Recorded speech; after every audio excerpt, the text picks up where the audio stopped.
Alors c'est une réforme importante, cette réforme de la formation professionnelle qui arrive un bon nombre d'années après les lois de 71.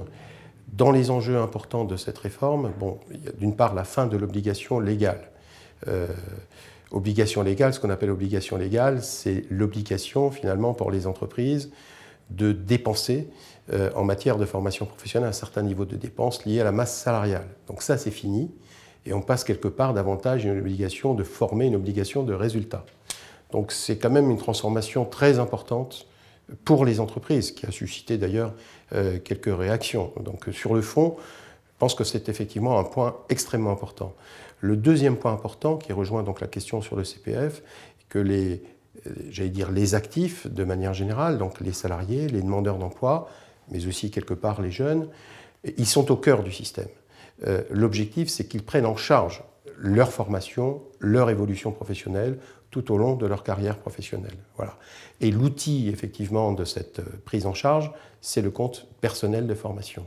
Donc, j'allais dire, tous les citoyens, à partir de 16 ans, ou à 16 ans, au plus tard, vont se voir dotés d'un compte personnel de formation. Donc, une quarantaine de millions de comptes au 1er janvier donc, 2015, ce qui ne veut pas dire qu'il sera activé. Chacun aura effectivement son compte et à partir du moment où la personne sera en activité, son compte se verra crédité tous les ans d'un certain nombre d'heures. Voilà. De l'ordre de 20 heures par an et puis un peu moins les 2 dernières années pour un total de 150 heures donc, lorsque le compte effectivement sera totalement donc, rempli. C'est un point important, donc ce compte il est personnel, il est attaché à la personne. Il appartient, si je puis dire, à la personne. Il est transférable, donc quelle que soit la situation de la personne, j'étais salarié dans une entreprise, je passe dans une autre entreprise, j'étais salarié d'une branche professionnelle, je vais travailler ailleurs, j'étais salarié, je suis demandeur d'emploi à la recherche d'un emploi, à la limite j'étais fonctionnaire et je deviens salarié du privé. C'est un compte qui est vraiment lié à la personne et totalement transférable. C'est un point extrêmement important.